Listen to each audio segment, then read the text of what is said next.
तो देश की बहस में हम बात कर रहे हैं 26 जनवरी को जो कुछ हुआ उसका किसान आंदोलन पर क्या असर पड़ा। महामहिम राष्ट्रपति ने भी अपने अभिभाषण में दिन को बेहद ही दुर्भाग्यपूर्ण बताया।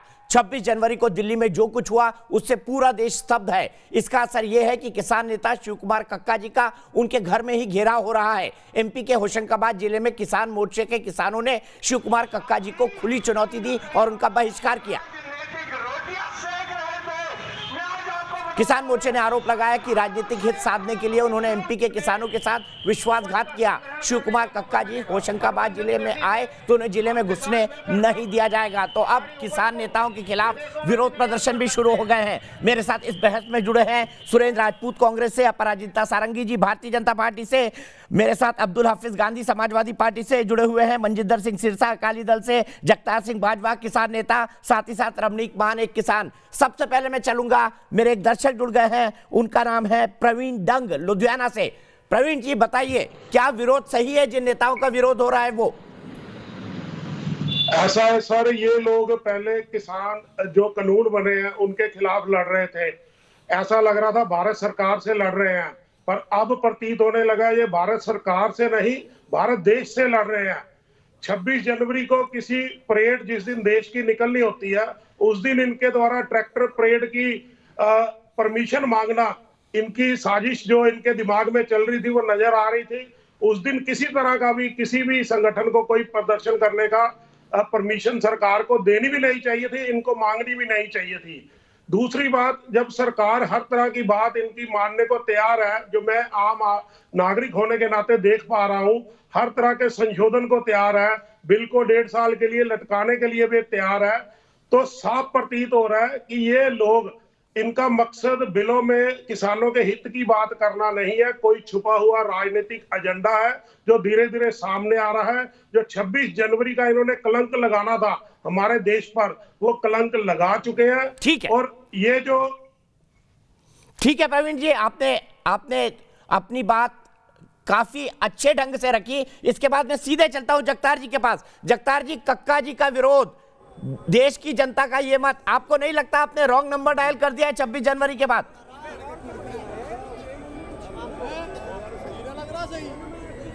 बिल्कुल नहीं, ये सब सरकार के प्रायोजित कार्यक्रम है। मैं एक चौरसिया जी आपसे एक बात कहना चाह रहा हूँ इस विषय पर। 26 जनवरी पर जो कुछ भी हुआ लाल किले पर, उसकी जितनी निंदा की जाए वो कम है, लेकिन उसके लिए जिम्मेदार कौन है? आप बताइए। किसान, क्या आप अपनी जिम्मेदारी से भाग सकते हैं? अगर आप ट्रैक्टर मार्च की इजाजत नहीं मांगते, किसानों का दबाव नहीं होता, तो शायद ये होता ही नहीं। घुसे तो भाई ट्रैक्टर मार्च के बहाने ही घुसे ना। ये लोकतांत्रिक व्यवस्था में किसान नहीं नहीं नहीं नहीं, बिल्कुल समझिए, यही तो बात है इस तानाशाह सरकार की कि लोकतांत्रिक व्यवस्था में किसानों ने इजाजत भी मांग ली तो गलत हो गया। देश के प्रधानमंत्री के पास, आपने अब मेरी बात सुनना पूरी, आपने अभी जिक्र किया कुछ किसान नेताओं का, और उन्होंने कहा जब मिलने गए तो उन्होंने कहा भगवान आए हैं, और इस सरकार के दरवाजे पर भगवान 2 महीने से बैठे हैं। अगर आप मानो तो देश के प्रधानमंत्री के पास 1 मिनट का समय नहीं है। देश का 150 किसान इस आंदोलन में शहीद हो गया, एक ट्वीट करने का समय नहीं है, और कह रहे हैं संशोधन करेंगे। ये जब बनाए थे कानून तो किस किसान संगठन की सहमति से बनाए थे? एक भी किसान संगठन की सहमति से अगर बनाए हों तो उसके मिनट्स जारी किए जाएं। मैं कह रहा हूं किसान संगठन छोड़ो, जो भारतीय जनता पार्टी के अनुषंगिक किसान संगठन है, अगर उनसे भी कहीं राय ली हो तो वो स्पष्ट की जानी चाहिए। ये तानाशाही है, ये किसानों पर, किसानों को बदनाम करने की योजना है और कुछ नहीं है। किसान, सबसे ज़्यादा तिरंगे इस बार किसानों ने दिल्ली की सड़कों पर दौड़ाए हैं, और किसान देशद्रोही हो गए। सबसे ज़्यादा किसानों के बेटे तिरंगों में लपेट कर आते हैं गांव में, और किसान देशद्रोही हो गए। जो निकम्मापन सरकार का साबित हुआ है, उससे ये प्रश्न करना चाहिए था आपको। ये बड़ा दुर्भाग्यपूर्ण स्थिति है कि जो प्रश्न देश के गृह मंत्री से बनता है, देश की सरकार से बनता है, वो देश के भोले भाले किसानों से किया जाता है। ठीक है, मैं बीजेपी से आपका सवाल पूछ लूंगा, लेकिन रमनीक मान जी, क्या वाकई सरकार किसानों को बदनाम कर रही है? मैं आ रहा हूं सिरसा जी। नहीं, मैं आपको वाजे तौर पे 2-3 बातें बताता हूं। मैंने बार बार आपके चैनल के माध्यम से, अन्य चैनलों के माध्यम से कहा, जैसा जनरल साहब ने भी कहा, 363 दिन है, आप कीजिए। पहले भी चुन्नू ने कहा था कि 15 अगस्त को काले झंडे दिखाएंगे। 26 जनवरी को ये कह रहे हैं कि हम ट्रैक्टर मार्च निकालेंगे। आप 27 को निकालिए, 28 को निकालिए, आज गणतंत्र दिवस निकालिए। तो आपको कौन गणतंत्र रोक रहा दिवस था? के दिन होता आपने है। 26 का ही दिन और चुना, मान साहब उस दिन अगर अराजकता होती है तो जिम्मेवार आप भी हैं। नहीं सुनो, ऐसे नहीं बीच में बोल सकते आप। सुनो, अब आपको सुनना पड़ेगा। आप हमेशा बोलते रहते हैं अरे गोला लाठी करेंगे हम सरकार को। अरे हम सरकार को गोला लाठी कर दी, गोला लाठी हम बक्कल उतार देंगे। उतार दिया बक्कल आपने। 26 जनवरी आपने देश को बदनाम किया है, आपने राजतंत्र को आपने रास्ता दिया है। और मैं बताता हूँ, दीपक भाई मैं बताता हूँ, इस चैनल के ऊपर मुझे किसी ने कहा कि आप ओम प्रकाश धनखड़ के साथ खड़े थे। अरे आपने मुझे देखा नहीं, मैं नरेंद्र मोदी के पीछे खड़ा था। वो दीवार मैं हूँ, सड़कों पर बैठे हैं, वो लाल किले का वो परिसर मैं हूँ, वो तिरंगा मैं हूँ। सुनो मेरी बात। और जो अशोक स्तंभ के ऊपर शेर लगता था, शेर, वो शेर मैं हूँ। मैं सरदार हूँ, सरदार। आप खाना नहीं खाते मेरे हाँ, ख्याल मैं से। सरदार हूँ। मैं हर एक उस नेता के पीछे जो हमारे देश की भलाई की बात करता है उसके पीछे खड़ा हूं मैं। आप मेरे को कोई लेबल दो, कोई मुझे आतंकवादी बोले, कोई खालिस्तानी बोले, कोई दिक्कत नहीं है, कोई दिक्कत नहीं है। और तुम सुनो, अरे सुनो, गणतंत्र दिवस, सुनो मेरी बात को। 26 जनवरी को होने वाला गणतंत्र दिवस 27 जनवरी को मना लेंगे। आदमी इकट्ठे कर लिए, तुम वहां पे बड़े चौधरी बन गए हो। आप भी सुनिए, मेरी बात सुनो। कल रोते हुए देखा था टिकैत को, क्यों रोया था जानते हो? वो भावुकों के रोया था कि मैं पकड़ा गया, जेल गया तो मेरे साथ क्या होगा, इसलिए रोया था। वो अपने लिए रो रहा है, मेरे आपके लिए नहीं रो रहा। 3,17,948 किसानों ने आत्महत्या करी। ये 2014 में चुनाव लड़ रहा था।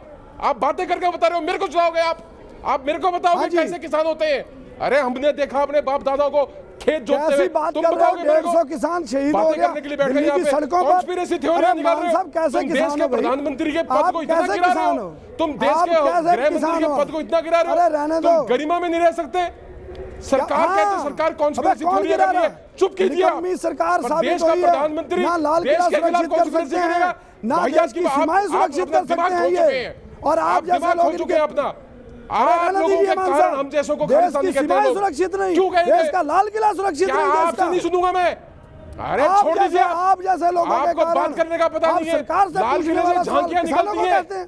झांकियां निकलती आप भी हैं, लाल किले से छोड़िए। क्यों घुसे? क्यों घुसे? लेकिन आप तो जगतार बात सिंह कर जी, रहे अब हैं, तो कैसे आसपास के लोगों किसान हैं? लोग भी आपके पास आने लगे कि खाली कर दो, बोल रहे हैं हमारा रोजगार छिन रहा है। अरे मैं ये हूं, सवाल हम पूछ रहे हैं। मैं खड़ा हूं अपने ये देश के सवाल हम प्रधानमंत्री के पूछ रहे पीछे हैं, कैसे चट्टान की घुस तरह गए खड़ा लाल हूं। किले में? अरे अशोक स्तंभ का कैसे शेर घुस हूं गए मैं, लाल तुम किले कौन हो? में? कौन हो किसानों तुम? को इजाजत नहीं चूहे दी हो, सरकार चूहे। ने। भीड़ में लेकिन ये झुंड में लगा के कैसे बैठे हो घुस तुम गए? अपने आसपास। जमघट है, अकेले सामने जगतार लोगों से सिंह बात जी, अब करो, तो तुमसे बात आसपास नहीं के करूंगा। लोग भी बोलने बात लगे करने आए हैं। खाली कर दो, हमारा रोजगार छिन रहा है। क्या करेंगे ऐसे में आप? हम सड़कों पर बैठे हैं। आप कैसे जैसे हुआ काला? कभी मान कहते साहब। जमीन छिन गई, रोजगार छिन गया। अरे रहने ठीक है, दीजिए मान सीधे साहब, सिरसा आप साहब के पास चापलूस चलता हूँ। व्यक्ति। सिरसा साहब, अब तो कतई किसान आसपास के नहीं लोग है भी बिल्कुल। बोलने लगे खाली कर दो, हमारा रोजगार छिन रहा है। कतई किसान नहीं है। दिया उन उपद्रवियों को जिन्होंने झंडा लगाया वहां पे जाके। तुमने देश के अजी रोजगार। किसान का सम्मान कोई जगतार नहीं। सिंह जी, रवनीक मान जितने रुकिए, भी- सिरसा साहब जितने बोल भी रहे हैं। जगह पर ये आंदोलन चल रहा है, एक भी हिंसा नहीं हुई वहां पर। क्या ऐसे बढ़िया आंदोलन चल रहा है? 100 लोग जगतार लगे जी मेरी वहां पे, बेनती तुमने सुनो, आज एक तक मिनट ये गल नहीं कर बता लें पाए। दो। दीपक जी, जगतार जी मेरी हम्बल रिक्वेस्ट, मेरी गल सुनो। रवनीत जी एक मिनट, मेरा दीपक जी आपसे एक विनम्र आग्रह है। देखिए, ये आप भी समझ सकते हैं कि जब ऐसे कोई प्रोटेस्ट हो रहा हो, उस प्रोटेस्ट के अंदर जानबूझकर ऐसी शरारतें की जाएं, इससे अपना देश का माहौल बिगड़ेगा। देखिए, कोई वहाँ लोकल लोग नहीं जा रहे, ये शरारत कराई जा रही है, लोगों को इकट्ठा करके वहाँ भेजा जा रहा है। मैं आपको बहुत स्नेह भी करता हूँ और आपसे उम्मीद भी करता हूँ कि कहीं ना कहीं हम सब लोग जिम्मेवार हैं। मान लीजिए किसी भी कोई एक धर्म के आदमी को चोट पहुँचती है, वो चाहे किसी भी धर्म से हो, वो भी हमारा भाई है, चाहे वो सिख हो, चाहे वो हिंदू हो, चाहे मुसलमान हो, चाहे ईसाई हो, सब हमारे भाई हैं। ऐसे में जो आज भी हुआ वो बहुत दुखदाई है। किस तरीके से वहाँ पर लाठी चलियाँ, किस तरह से पत्थर चलाए गए, और फिर किसानों को उठा उठा के आपने देखा किस तरह से एक लड़के को, नौजवान को बालों से खींचते हुए पुलिस नोचते हुए, जैसे गिद्ध नोचते हैं किसी को, नोचते हुए लेके गए हैं। ये अच्छी बात नहीं होगी। मुझे लगता है हम सब लोगों को इस बात की चिंता करनी चाहिए। कोई आसपास के लोग नहीं है, ये जानबूझकर सुनिश्चित किया जाता है और उनको वहाँ पर भेजा जाता है। सरकार अगर 200 लोगों को नहीं रोक सकती, तो एक तरफ सरकार कह रही है कि हम 5 लाख प्रदर्शनकारियों को बॉर्डर पे रोका हुआ है, और वो 200 लोग वहाँ पे कैसे घुस गए, किसकी इजाज़त से घुसे और कहाँ तक घुसे? जहाँ तक प्रदर्शनकारी बैठे हैं। और मैं आपको बताना चाहता हूँ दीपक जी, मैंने भी आज जाने की वहाँ कोशिश की, मेरे को भी जाने की इजाज़त नहीं मिली, क्योंकि हम जिम्मेवार हैं। हम वीडियो डालें, देखो हमें जाने नहीं दे रहे, ये कर रहे हैं, वो एक गलत हो जाएगा, वो इंस्टिगेट करने का काम होगा। नहीं जाने दिया, कोई बात नहीं, हम समझते हैं कि आज हालात ठीक नहीं है और ऐसा कोई काम नहीं कदम उठाना जिसके कारण हमारे देश की एकता के ऊपर, अखंडता के ऊपर कोई जवाब भी हो। सो मैं आपसे भी विनम्र विनती करता हूं। सर, ये आप सोच रहे हैं, मैं सोच रहा हूं, पर क्या किसान भाई भी ये सोच रहे हैं? सवाल ये भी है। क्यों नहीं सोचते किसान? दीपक जी, हम किसान को गलत तो नहीं कह सकते। देखिए, ये कहना तो गलत होगा। कोई दो लोग शरारती तो आपके टीवी चैनल पे भी शरारत कर सकते हैं, कोई सड़क पे जाते भी कर सकते हैं, बस पे भी जाते कर देते हैं, कोई गुरुद्वारे, मंदिर, मस्जिद के अंदर भी लोग आजकल चोर घुस जाते हैं जो लोगों के पर्स काट के चले जाते हैं। तो कहां हम अपने किसानों को ब्लेम क्यों करते हैं? आप बताइए, अगर सरकार चंद लोगों को ही सुरक्षा प्रोवाइड कर सकती है तो फिर आप बताइए ठीक है, पूरे देश की सुरक्षा कैसे देंगे? सुरेंद्र राजपूत जी, अब्दुल हफीज गांधी, फिर सबका जवाब अपराजिता दे देंगे। सुरेंद्र राजपूत जी। दो बातें दीपक भाई, एक चीज मैं आपको बताऊं, अभी अपराजिता जी ने, आपने बड़ी वो किया कि राहुल गांधी जी कहां थे कहां थे कहां थे। पहले मैं सोच रहा था नहीं जवाब दूं, लेकिन अब सुन लें, क्योंकि हम लोग तो घर परिवार वाले हैं। दीपक भाई, अगर आपकी माताजी की तबीयत खराब होगी और इतनी तबीयत खराब होगी कि उन्हें अस्पताल ले जाना पड़े, तो आप ये चैनल का शो करोगे, अपनी मां को अस्पताल ले जाने का काम करोगे? तो राहुल गांधी जी अपनी माताजी को लेकर के गए थे। अगर अपराजिता जी को और भारतीय जनता पार्टी को कोई आपत्ति हो तो बताएं।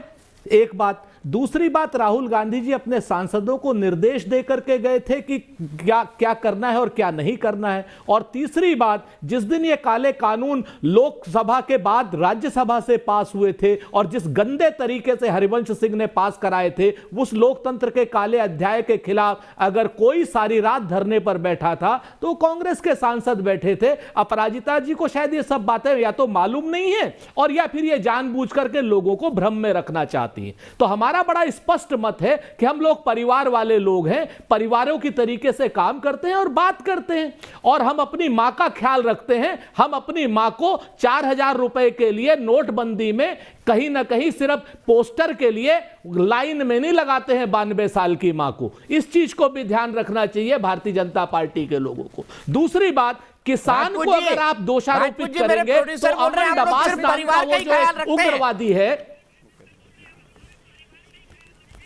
अरे हम हाँ बिल्कुल रखते हैं, क्योंकि देश हमारा परिवार है दीपक भाई। अगर आप परिवार का ख्याल नहीं रखते हो तो ये आप में कमी है। ये आप में कमी है।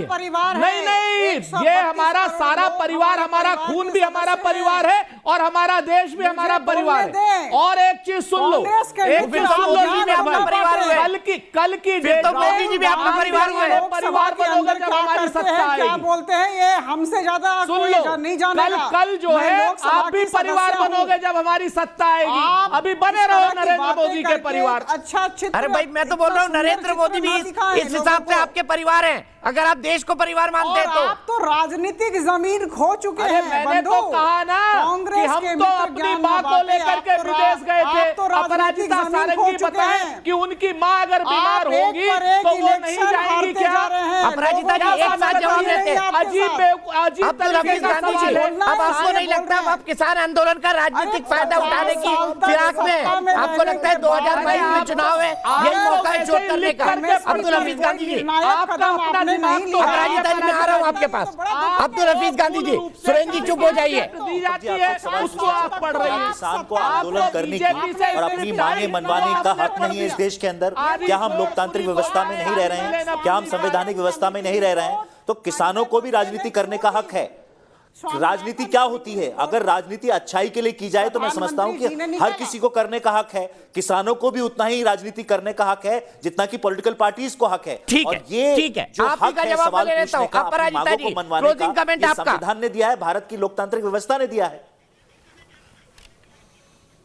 अब तीनों का आप एक साथ जवाब दे सकते हैं। मैं सिर्फ ये कहना चाहती हूं कि प्रधानमंत्री मोदी जी की सरकार किसानों के साथ है, किसानों के साथ रहेगी। लोकतंत्र के नाम पर हिंसा के अरे तांडव भाई को लिखा सहा हुआ नहीं जा मत सकता पढ़िए, है। अपने मन से भी बाह्य बोल शक्ति दीजिए। की राष्ट्र जो विरोधी शक्ति बीजेपी वालों ने लिख करके दे दिया आपको, वही सिर्फ पढ़ती जा रही अगर इस तरह है। का अरे काम शर्म करेंगे, कीजिए, अगर हिंसा आप प्रधानमंत्री जी प्रवक्ता हैं, गुजरात में आप किसानों से मिल लोकसभा सकते के हैं, सांसद हैं, दिल्ली क्या बॉर्डर पर लोकसभा बैठे में हुए भी किसानों जो से मोदी मिलिए। जी अभी तक बोलते थे वहां पर प्रधानमंत्री जी निशान क्यों नहीं लगा गए? देते? अपराजिता ये अरे अपराजिता सिर्फ जी अपराजिता जी की आवाज प्लीज, यह हमारा बीच में दायित्व डिस्टर्ब है। मत करिए सुरेंद्र जी, अब्दुल हफीज गांधी जी। कांग्रेस तो अपना ज्ञान न बांटे, राजनीतिक जमीन तो खो चुके हैं। स्कोर बोर्ड देखें, एक पर एक इलेक्शन हारते जा रहे हैं, जमीन ही नहीं है नीचे, और बोले जा रहे हैं बड़ी बड़ी बातें।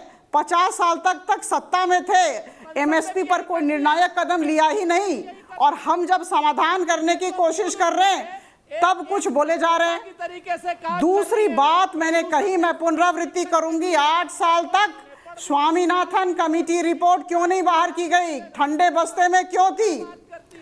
और सबसे ज्यादा किसानों की हत्या आपके समय में हुई है। आप इन सब बातों को ना भूलें। निर्लज्जता की भी हद होती है। कांग्रेस के प्रतिनिधि, कांग्रेस के मेरे मित्र, निर्लज्जता की भी एक सीमा होती है, ये जरा मन में रखें। चलिए मैं यहीं पे आप तो ना रुकूंगा, बोले। यहीं पे रुकूंगा। मैं आज देश की बहस के सवाल का उत्तर आपको बता दूं, 100% लोग ये मानते हैं कि राष्ट्रपति महामहिम के अभिभाषण का बहिष्कार नहीं होना चाहिए था। देश की बहस में आज इतना ही। रात 9:58 पर आपको दिखाएंगे दंगाइयों के हेडक्वार्टर का सॉलिड सबूत। ब्रेक के बाद